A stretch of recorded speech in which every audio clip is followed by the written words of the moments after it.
This is a rather unusual video because I don't often work on these very large pines.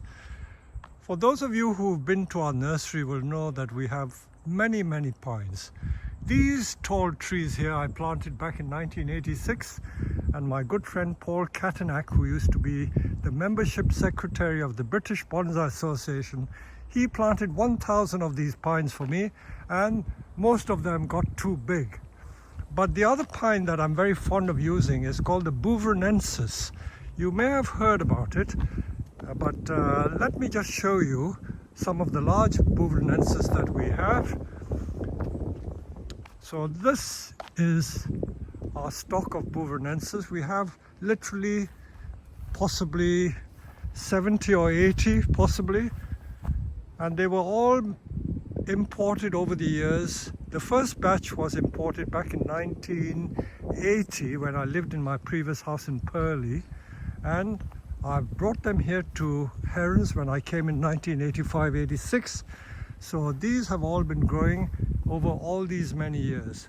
Some of them are 4 feet tall, some of them are 8 feet tall, and they all have massive trunks. The foliage varies considerably depending on how you feed and fertilize the trees.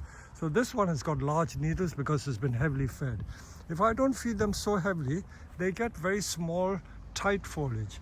And if you don't put them in large pots or don't put them in the ground, the foliage gets progressively smaller. So this is a very large Beuvronensis here. This every bit 10 foot tall, and the trunk diameter at the base is about a foot. This pot is 3 foot in diameter. So these are large pots. So that's the size of the tree. I'm showing you all these Beuvronensis because I'm going to get Kevin to style one of these large trees for me. I've done a couple in the past, but not as large.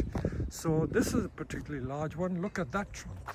That base is every bit 9 or 10 inches in diameter. And this tree is my height, about 5'6" or 6 foot tall. This will eventually be made into a bonsai. I did sell some of these to various people for making into garden trees or niwaki. So this is the stock of Beuvronensis, and I will show you what Kevin did to one of them. So here goes. On the nursery we still have another very large Beuvronensis which was made back in, I would say, 1985, and that's the one. That stands about 4 foot tall, 1.2 meter tall. So you see the habit is quite different. This is a coconut pine, by the way. They look different. So this is Beuvronensis in the making. This needs restyling again because it's become too dense, a bit straggly. So we will now go and show you what we can make from Beuvronensis. So we will begin by showing you an excerpt going back to 20th of June when Kevin worked on that tree. So this is how we started off. And here's Kevin, say hello. And as you can see, it's a huge tree with a massive trunk, inverted triangular shape. And for most people, you would never think of converting this into a bonsai. So these trees have been growing since 1980, which is a long time ago. 45 years I've been growing this. And it has grown to this size. They were only like 60 centimeter tall. They are now 1.2 meter tall. So let's see what Kevin is going to do. And he's teasing me that you think I can't make this into a bonsai? He can. But like everything, there's a lot of trial and error. And the first thing to do was to decide on the front. You can see that he wanted to use this as the front because it had a nice crevice and hollow in the front of the trunk. So this is how he wanted to use this tree, from this perspective, this as the front. That was the feature he liked most. So let's see what happens as he goes along. Some of those long branches at the side will probably be taken off. I'm sure he'll do that. You don't have to be a rocket scientist to know that. So let's see how he proceeds. He's showing how small the needles are. So he's looking at the tree from this side and he's going to make a start. So while he's thinking, we're also thinking. He says that will probably be ginned. Or he may try wiring it to begin with.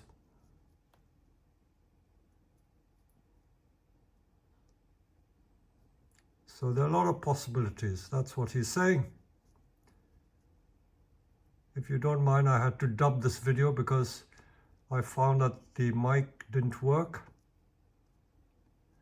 But for those of you who always criticize me about not using a mic, I now have a very expensive Rode microphone. And I can show you it. This is it. This is what I have now. Okay, so fast forward.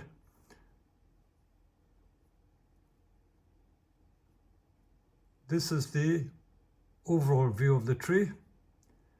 The trunk is pretty straight, but it's got a lot of character.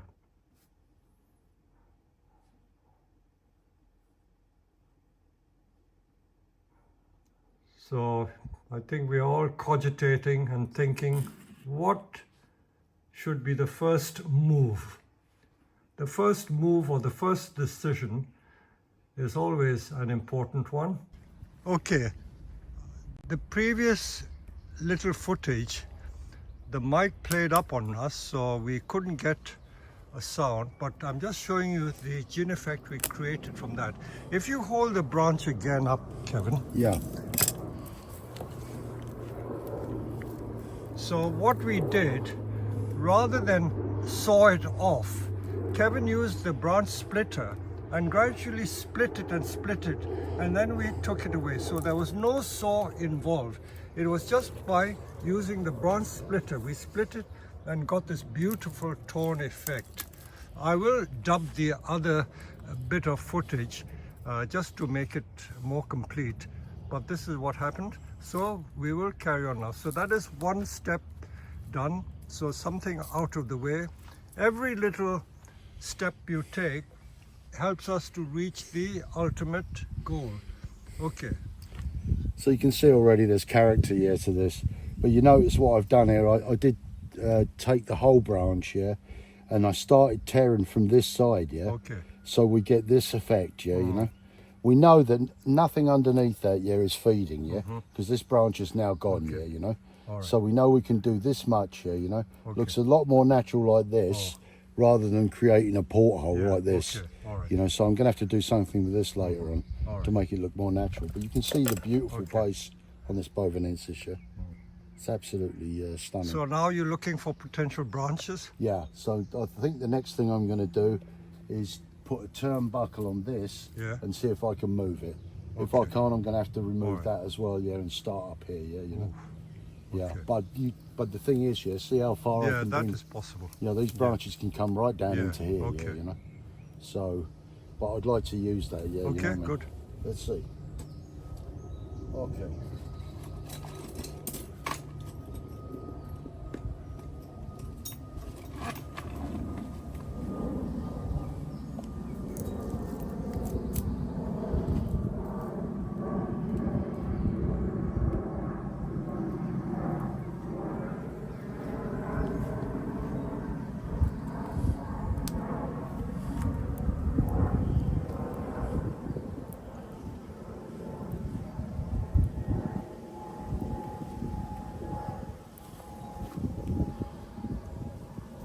Putting an eye. Yeah, but it's a really strong one, yeah. It's I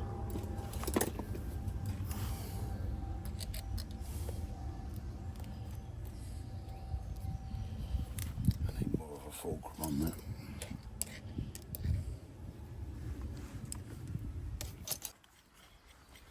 Oh, this is serious stuff, isn't it? Yeah. What are these turnbuckles used for in building? I think they're used for fence tightening, yeah? Oh, I see, yes. I think. Okay. Not absolutely sure, but obviously they're fantastic for bonsai. The only thing is, yeah, you have to do it slowly, yeah? You can see the engineering on that. I mean, that thing's massive, yeah, you know.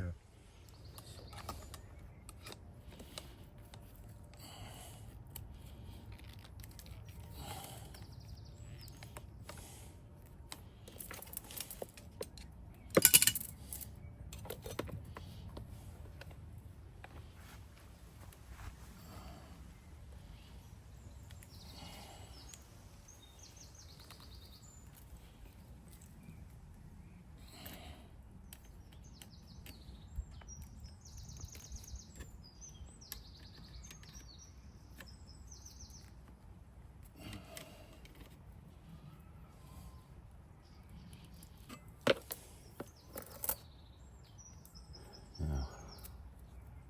The thing with this, right, is you have to bring this back up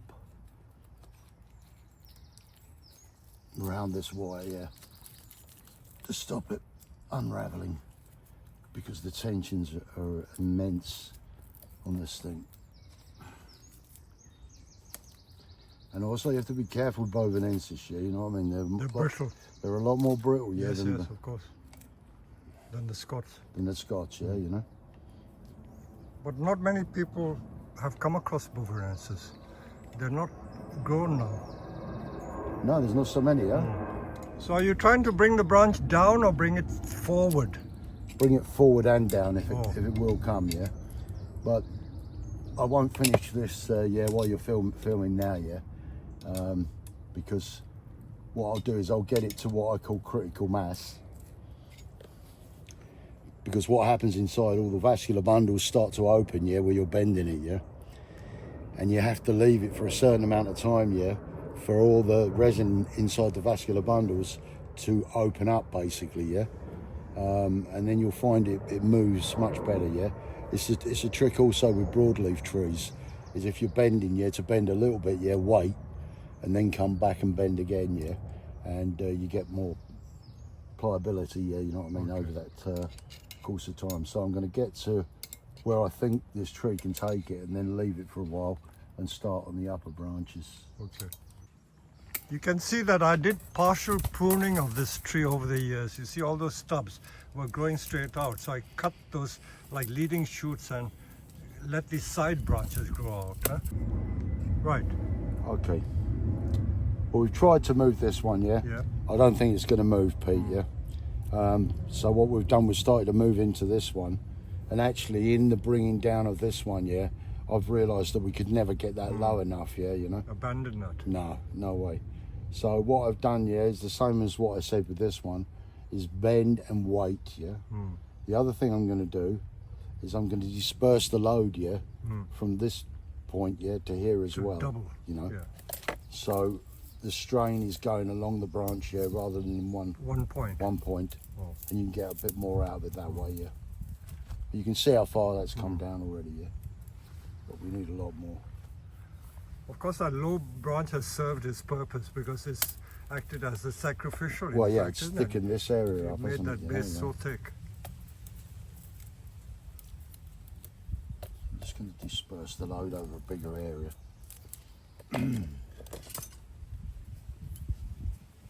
This question of time is such a difficult one to explain to people who are relatively new to bonsai. I was saying that I grew this for 45 years, 40 years at Herons and 5 years at my previous place to get it to where it is, and we are now only just working on it.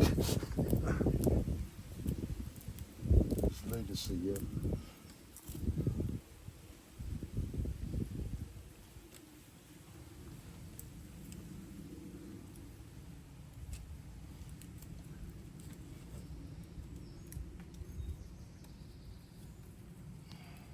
So for most people, I think, as I was talking to you earlier, it's the conception of the design which they find difficult.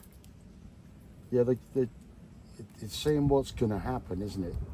Later on down the line. You know, if you can visualise the final shape, then, you know, you're winning, yeah? But it's a lot of bonsai is imagination, yeah? You're just limited by your imagination, really, yeah?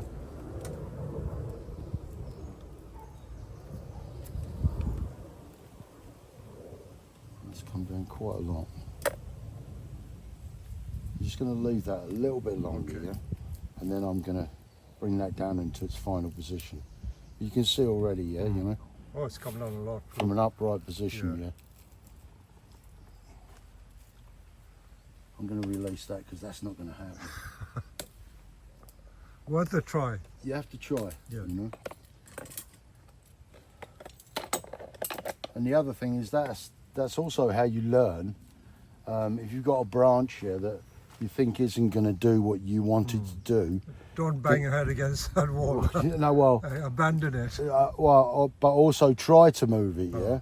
And by doing that, is you actually learn something. You learn something from that branch, yeah. You know, if it busts, yeah, you go, well, okay, yeah, it was too much, yeah, you know.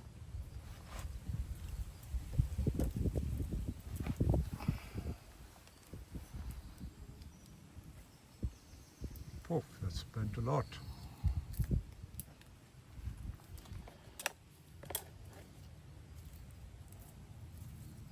Yeah, that's great. So now we can work on this branch. And I'll probably give that another tweak later on. It's like I said, yeah, you know, just let the whole thing open up.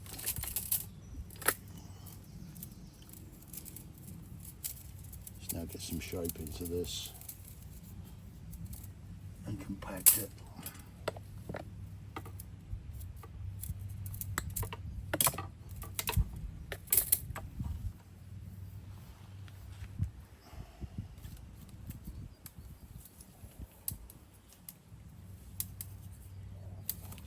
So you're going to wire the pad? Yeah, I'm going to wire this first pad out. And then, you know, that gives me some sort of structure. Oh.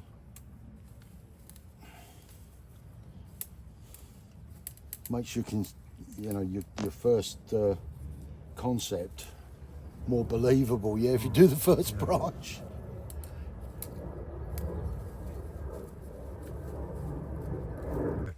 So you've started wiring the pad? Yeah. It's almost to give myself confidence, yeah? Because even at this late stage when I've been doing it for 40 years, you know, I still, you know, if I make that first branch, yeah, you know, I know that then, you know, I've got the confidence to do it, yeah, you know. You can see I've put some structural engineering in there. Where that's bent, yeah, not only does it look natural, that is going to hold that branch up, yeah, later on, yeah.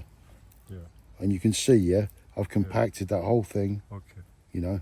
It's now a sweet little pad. Then I just continue all the way around, yeah, and slowly build this up, yeah.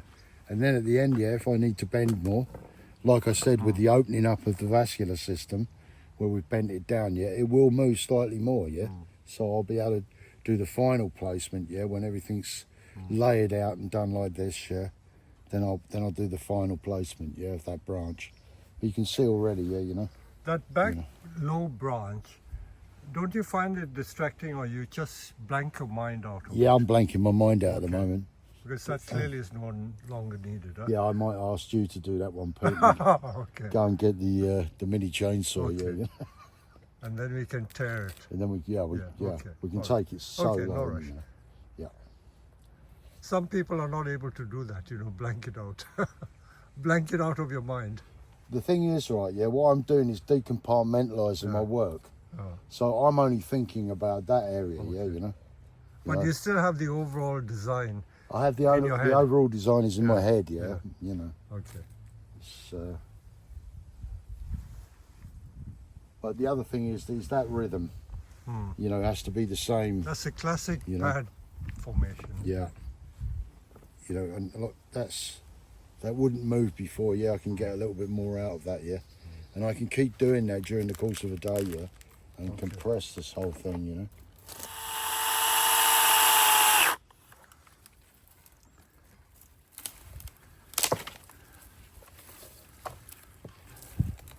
Shall I break it? Yeah, go on, Pete.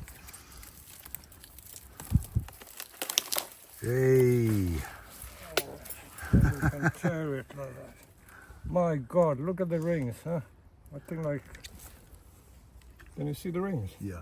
So this is how far Kevin has got in the morning. Look at that beautiful pad. Look at that beautiful pad. to bring a plastic bag to put it underneath.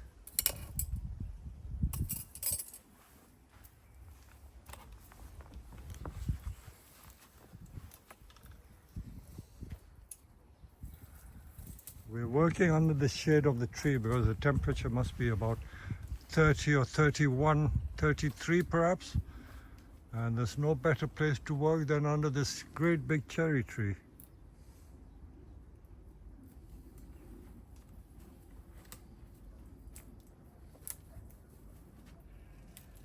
So we're not in a workshop, we're under the tree.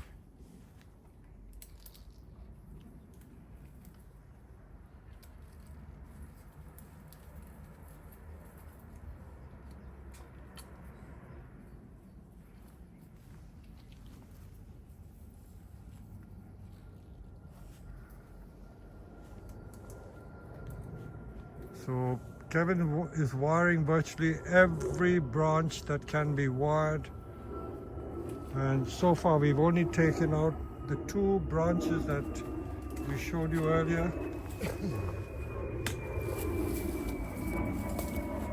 That branch and that branch.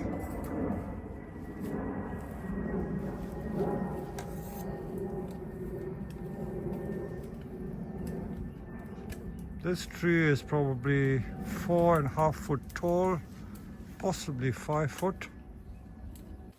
Okay.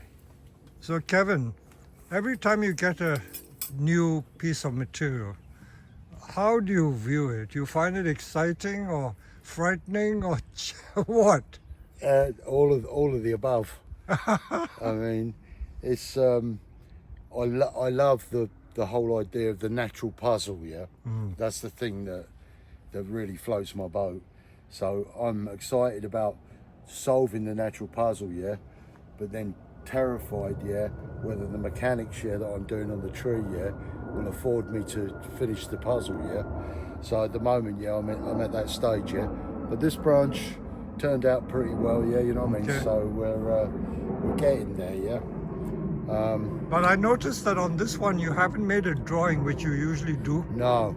Well, it's about We've already changed our mind a couple of times, isn't That's it? right. I mean, I'm working organically with it, because it's one of those trees. And also, you mentioned earlier on that Beuvronensis is very brittle. So what we're doing, right, is doing things very slowly, and then coming back to them and rebending them. And if we do bust anything, it's no point me doing a drawing. So the whole thing's got to be done like diffusing a bomb. Okay, so we've more or less decided on the front, because I when think we so. looked at it in the morning, because even this side has got potential for being a front. It's one of those funny trees. See, I was looking at this. Either side is nice. Really, if you look at it again, Kevin, you see if you use this as the front, that could be a very nice leader, isn't it? Yeah, I mean, listen, we're not set in stone yet.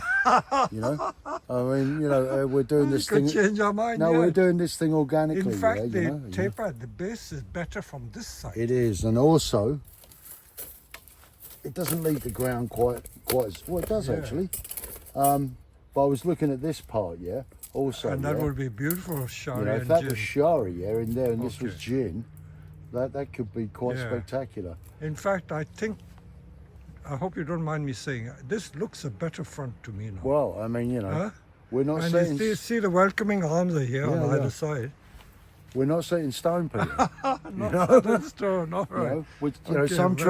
Some trees are very structured. Yeah. And are doing it very structured and predictable. Okay. And other trees are organic. You do them in an organic form.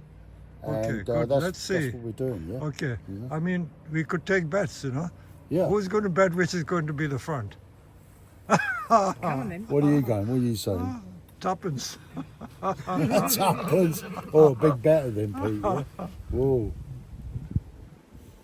Well, let's see. Let's see. Let's see. So that little stub we are now going to gin, and just showing what Kevin is doing with the bronze splitter. The 2 sizes of bronze splitter. Some mega long one which is about 15 inches long, which is about 45 centimeter long, and the other one is about 32 centimeter long.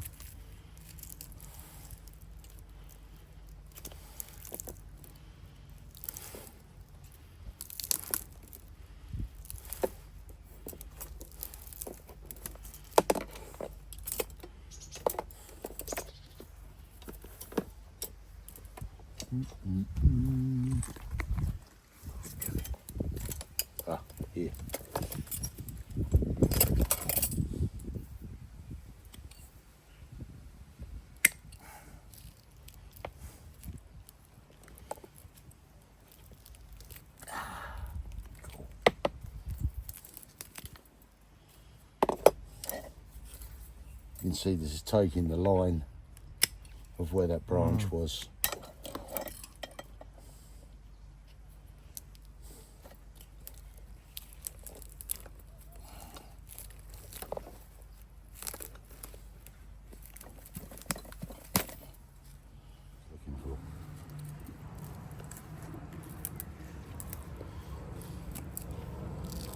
So you take it from the middle, not from the top. Yeah, because it, you get more of a chunk. You get more of a purchase, yeah, if you Okay. take it from lower down on the tree, yeah. And then what I generally do is split that in half. So smaller slivers. Yeah. So it's not so hard to do. And you've got more control, yeah. I'll show you something in a minute, yeah. And About you may not make so many mistakes, isn't it? Sometimes that's large right, lump, you yeah. take the But a whole lag, thing you'll off. take a bigger chunk. Chance of a bigger mistake, yeah. So that didn't split. So I'll split that again.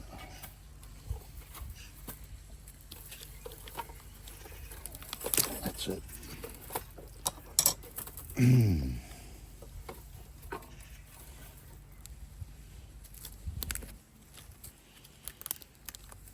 It's like the old sardine cans, yeah. Yeah. Key with a key. Yeah. Spam. Yep. Spam. Spam. People don't know what spam is, isn't it? Huh? They should know. Yeah. Spam fritters, yeah. We always used to have Yeah. them at home. Even in the 60s when I came to this country, I lived with a family who weren't extremely well off. Spam was the normal thing to have with salad. Spam in butter. Spam and salad. We've come a long way in the culinary department in England since then. Some people would say we haven't, but we have. I'm not sure whether it was an American thing, spam. Oh, it may have been, yeah. Because in the war there are a I lot think of corned American beef was for sure, yeah. suppliers. Baked beans were. In the war, baked beans was favourite. Never tasted it before. And I'll tell you what I'm doing, right, as I'm doing this, because I don't want to go out of this parameter, I'm pulling this way, yeah, as I do it, yeah. But it's following the line anyway. Yeah. But I'm, you know, I'll put in there, and what I'll do is I'll put the purchase that way. Pull it away. You know, so if I put the purchase the other way, there's a chance it might rip off the edge of that, yeah. So this is working out well. We're getting some nice texture, yeah. So you don't have to carve at all. No, At this no. rate. Well, I have to say, yeah, you know, when we do the carving on the bigger trees, and people see that that's a certain type of styling, yeah, this is another type of styling, yeah. If you've got grain that you can use, you should use it, yeah. On those big yews, it's a different matter, yeah.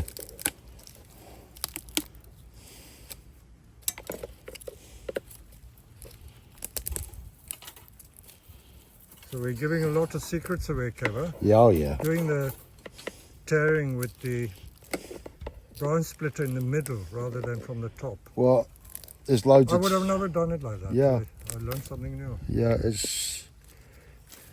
I think with bonsai, yeah, every day, yeah, if you're not learning off of someone, you know, I mean, you teach people and they've all got a little bit of knowledge, yeah, and I think you learn stuff back off them, yeah, you know.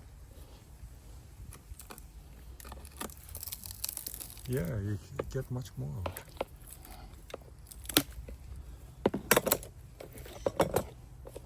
You got to be careful you don't end up with hardly anything, isn't it? Yeah. Like a fingernail.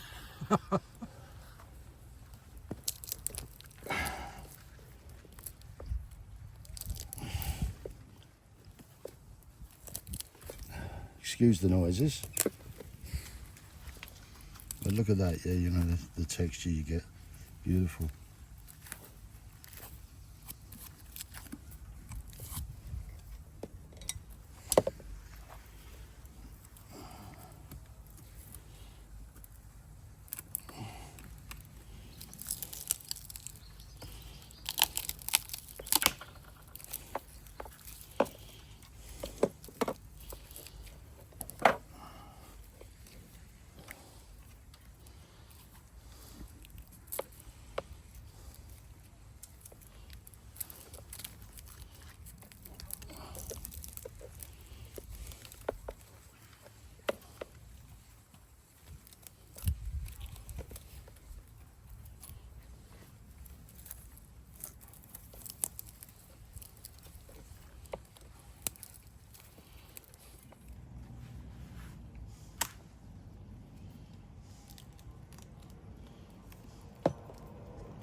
Yeah, it's right. It's like a handlebar branch as well. Yeah, there, V. you know, that's really not right, you know. And if we snagged it, and put another little gin in it, you know, that, and then we could use this one, Come you know. and fill that space. You know, if we've got one branch crossing the trunk on the whole tree, I don't think that's too bad, you know.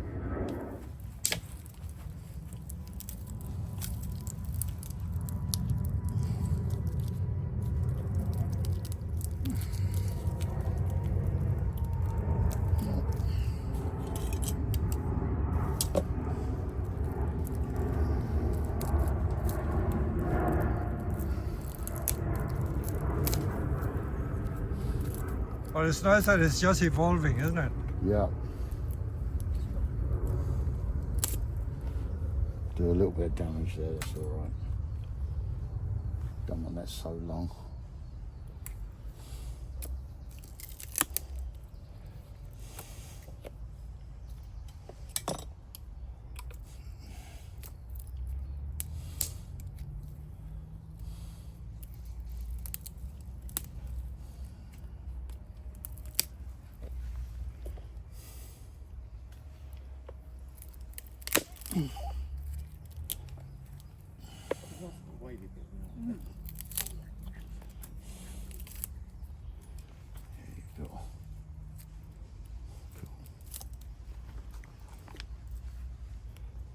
A little bit of damage underneath, just looks more natural. Okay.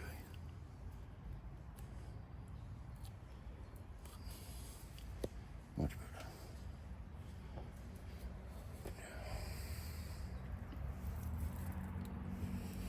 Now this is going to look strange when I do this, because nothing's brought down yet, but once it's brought down, it'll start to look better. So, hold your horses. Yeah, you gotta hold fast at this point. Just hold fast, yeah. Wait till you see the whites of their eyes. All that wiring. I know.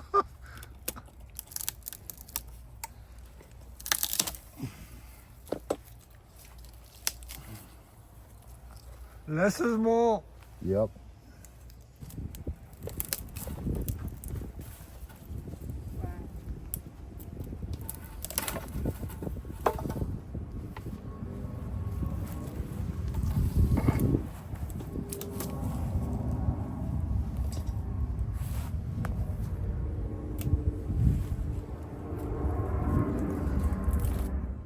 Today is the second day that Kevin has been working on this tree. So you can see that about 2, 3, 4 pads have been done. When we show it against a white background, it'll be quite nice. And this is where we got to. Yeah, what I've got to do now is, obviously I've pulled this branch down. Yeah. They're very brittle, Beuvronensis, you have to be careful. So what I'm going to do is a very naturalistic style, None of these branches are in the final position. Yeah, sure.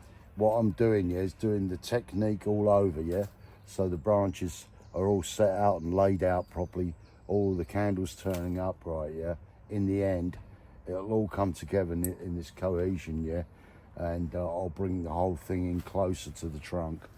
The reason for doing that is obviously they're brittle, and what I said before was you need to bend and then wait. So when you think we've taken out 4 branches, isn't it? What we big thought were branches, you know what I mean? This one, this one. So we've just let the thing evolve, the design evolve. It's organic, like I said. And the front. And the front, you know. Well, when I looked in the field, in my defence, I actually chose this as a front. And then I bought the tree over here, got it under there, went to the other side, thought that might be a better side, And then you pointed out this bit to me that it could be sharied, and that changed the whole thing. I thought, okay, that's what we need to do, cut this one out, shari it.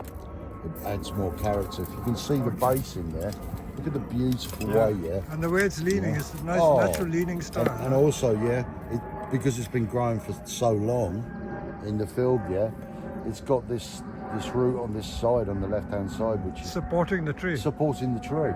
So it's visually correct, yeah, down here, which is one of the main features to that tree. The only problem we have now is this straight area here, but when we actually... But at the top, that taper, we've got a that nice lovely bend, like taper there. Two bends, yeah. Yeah, so that's going to Yeah, be okay. great. But what I'm going to do here, yeah, is make another crown To disguise that. to disguise this in this area, yeah. Yeah, fine. You know, and then like, Okay. you know, you'll get this beautiful part here, yeah. You won't see this bit, then you'll see the bend, yeah, and the apex. But Excellent. just, you know, it's just a puzzle. I love working out puzzles. And Okay, this is, we'll follow it a little later. So this is the view of the finished product. It is every bit, I would say, 4'6" high from the bottom of the pot. That's only a temporary training pot, plastic bonsai training pot, leaning style, I would say. And look at the detail, the branches hanging down. These branches which are coming down were sprouting upwards. So Kevin managed to bring that branch right down. And the crown, beautiful crown. Every single twig and branch is wide. You look at it. You see, unless you devote time to detail, you can't get these effects. Every single twig has been wide. So this has taken him 4, if not 5 days to make. At Herons, it was made here. The first 2 days was 20th and 21st of June, and the second session was on the 5th and 6th of August. So let's see how this tree progresses. I should point out that what you see as the front was initially the back, and from some of those video clips you see we persuaded Kevin to change the front. If you remember, he started off with this as the front. I'll turn the tree around and show you because it's a very heavy tree. So if you recount and remember what the tree started off with, Kevin liked that split in the trunk there, and he thought that would make a beautiful front. And these were some of the gins that he made by tearing the branches off. 2 upright branches there ended up the gin. They've got to be refined, mind you. All the gins have to be refined, but this is only the initial training. All these broken ends have got to be refined.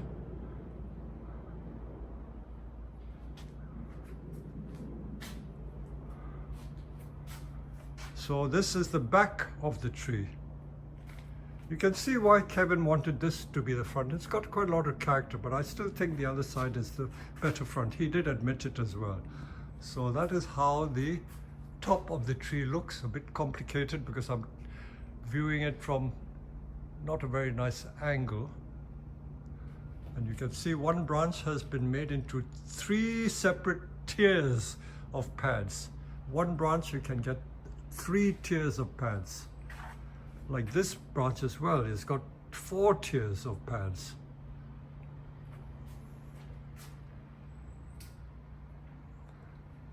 So I hope you've enjoyed this video.